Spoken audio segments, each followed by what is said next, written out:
Selamat sore adik-adik. Apa kabarnya hari ini? Oke. Nah, luar biasa ya. Sama seperti Kak Andi. Hari ini Kak Andi luar biasa semangat dan semangat. Nah, hari ini kakak mau bertanya kepada kalian. Siapa kalau seandainya kalian disuruh memilih, kalian akan memilih yang mana? Memilih mendengarkan atau melakukan? Kalian akan pilih yang mana? Coba pikirkan. Bingung, Kak. Wah, pada bingung semua nih. Kok kalian bingung? Bingung, kenapa bingung? Susah untuk memilihnya. Susah. Iya juga sih susah. Tapi kalau kakak jadi kalian, kalau kakak ditanya begitu, kakak tidak akan memilih salah satunya. Tapi kakak akan milih dua-duanya. Lah, oh, pasti kalian bertanya gitu. Kenapa? Ya karena mendengarkan dan melakukan itu dua hal yang saling berkaitan. Kalau kalian sudah mendengarkan, kalian juga harus melakukan. Nggak boleh kalian cuma mendengar tapi tidak melakukan. Begitu juga kalian cuma melakukan tapi tidak mendengarkan. Nanti nggak sinkron, nggak sama sih seperti kalian dengar dan kalian lakukan. Begitu juga sebaliknya. Nah, sama dengan cerita yang akan Kak Andi bawa hari ini. Yang berjudul tentang mendengarkan dan melakukan. Bagaimana ceritanya? Yuk kita dengar sama-sama. Nah, adik-adik, pada satu ketika diceritakan ada seorang janda. Nah, seorang janda ini menghampiri seorang nabi. Seorang nabi ini bernama Nabi Elisa. Lalu si janda ini datang menghampiri dia. Nabi Elisa, tahukah engkau, kata si perempuan ini, bahwa suami saya telah meninggal dunia. Dan engkau juga tahu bahwa sebenarnya suami saya itu orang yang takut dan taat kepada Tuhan. Tetapi sewaktu dia masih hidup dan sekarang dia meninggal, rupanya dia telah berhutang kepada seseorang. Dan lihat, seorang itu datang menghampiriku dan menagih hutangnya secara kasar. Lihat ini, perempuan itu datang. Aduh, tenang bu, kata si Nabi Elisa. Tenang, apakah yang bisa aku perbuat kepada ibu? Apa yang ibu miliki di rumah ibu? Apakah ibu ada punya sesuatu di rumah ibu? Nabi Elisa, aku nggak memiliki apa-apa di rumahku. Aku hanya memiliki satu botol kecil minyak zaitun. Hanya sebotol kecil. Kata si perempuan itu atau kata si janda itu. Ya sudah, kata si Nabi Elisa. Sekarang kamu pulang ke rumah. Kamu kumpulkan botol-botol kosong atau kendi-kendi yang kosong, kamu kumpulkan. Kamu pinjam sama tetangga-tetanggamu.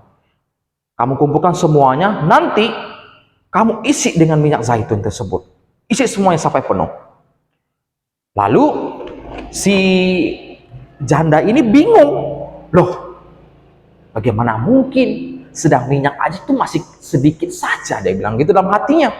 Masih dia suruh mengumpulkan botol-botol itu terus diisi dengan minyak itu, nggak bakal mungkin penuh. Sedang kecil, botol-botol yang lain itu yang besar, yang tinggi, nggak mungkin terisi. Dia bingung dalam hatinya. Tapi daripada dia bingung terus, nggak ada yang bisa dia lakukan pada saat itu. Ya sudah, dia pun mendengarkan dan dia melakukan apa yang dikatakan oleh si Nabi Elisa. Dia pun melakukannya demikian. Dia mulai mengumpulkan ke rumah tetangganya, ketok pintu. Dia pinjam, dia mengumpulkan botol-botol tersebut. Bahkan dia ngajak anak-anaknya. Anak-anaknya dia perintahkan, nak, bantu ibu untuk mengumpulkan botol-botol yang kosong. Kita kumpulkan semua, nanti kita kumpulkan, kita bawa ke rumah.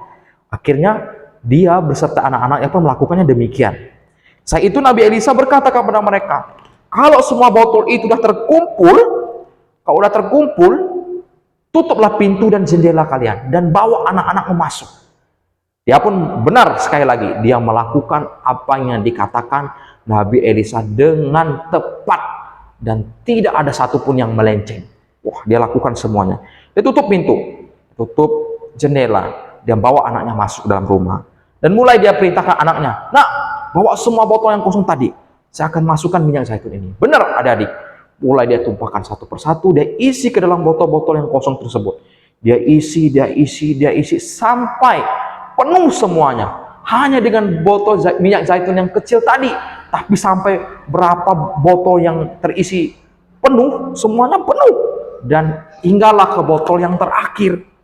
Botol terakhir, lalu ia bertanya, "Nah, masih ada botol-botol yang lain lagi kah?" Kata si ibunya ini. "Wah Bu, udah habis semua. Semua sudah terisi penuh." Dan barengan dengan semua itu sudah terisi, maka minyak zaitun yang tadinya mengalir terus pun berhenti. Dan minyak, semua botol yang mereka kumpulkan itu terisi penuh. Dan begitu banyaknya. Dan akhirnya, ibu janda ini pun membawa minyak tersebut kepada Nabi Elisa. "Nabi Elisa, semuanya sudah saya isi. Lihat ini sudah penuh." Nah, sekarang kata Nabi Elisa, kalau semuanya sudah terisi dengan penuh, jualah minyak itu. Jualah minyak itu dan bayarkanlah dengan hasil itu kepada orang yang menagih hutang tersebut. Kamu bayarkan semua. Dan ia melakukannya. Dia jual. Dia jual semua, dan akhirnya hasil dari itu dia kasih kepada orang yang menagih hutang tersebut. Dia kasih semua, dia kasih hasil itu. Akhirnya semua hutang lunas. Sekarang kata si janda itu, masih ada tersisa. Yang tersisa ini kamu pakailah untuk kelangsungan hidup kalian sekeluarga. Kamu kasih untuk membiayai anak-anakmu hidup, untuk makan kalian pakai semua. Nah, mendengar hal tersebut, ibu janda ini sangat bersukacita. Dia sangat senang sekali. Dia dengan anaknya tersenyum. Akhirnya mereka bisa berhidup dengan berkecukupan sampai hari ini. Nah, yang menarik adik-adik dari ibu janda ini, bagaimana ia melakukan dengan tepat. Tidak ada satupun yang meleset dari apa yang diperintahkan Nabi Elisa kepadanya. Dia udah mendengarkan dengan baik, meskipun awalnya dia ada kebingungan, tapi dia mendengarkan dengan baik, dan akhirnya dia melakukan juga dengan baik, dengan tepat. Nah, demikian cerita hari ini. Tepuk tangan. Nah, adik-adik, dari cerita ini kita mau belajar satu hal. Mendengarkan dan melakukan itu dua hal yang saling berkaitan, yang saling berkaitan. Kalau kalian mendengarkan, kalian juga harus melakukan. Sama kalau ketika orang tua kalian menjelaskan atau memberitahu sesuatu yang baik kepada kalian harus mendengarkan dengan baik dan juga melakukan dengan baik. Nggak boleh cuma mendengarkan tapi kalian tidak melakukannya. Sama ketika kalian mendengar cerita di rumah ceria, cerita yang baik mengarahkan ke kalian nggak boleh ngomong kotor, kalian nggak boleh ngomong jorok, itu nggak bagus, nggak baik. Ketika kalian mendengar itu, kalian juga melakukannya. Bukan cuma mendengar tapi tanpa melakukan, karena itu akan sia-sia. Karena hal yang baik yang diberikan kepada kita, itu akan menghasilkan hal yang baik juga kepada diri kita. Makanya ketika kalian mendengarkanlah dengan baik, dan lakukan dengan baik, dengan benar, dengan tepat. Nah, cerita ini mengajarkan kepada kita, ketika kita mendengar, kita juga harus melakukan. Maka semuanya saling sinkron. Kalau kalian cuma milih salah satunya, nggak bisa. Tapi semuanya harus sama. Ketika mendengarkan, maka kalian siap juga untuk melakukan. Makanya dengarkan dengan baik. Ketika kakak kalian cerita di rumah ceria, dengarkan dengan baik. Lakukan dengan baik yang sama persis yang seperti yang kakak kalian katakan. Lakukan dengan baik, dengan setia. Maka kakak percaya Tuhan juga akan berkenan kepada kita. Tuhan akan menolong kita. Demikian cerita hari ini. Bye-bye.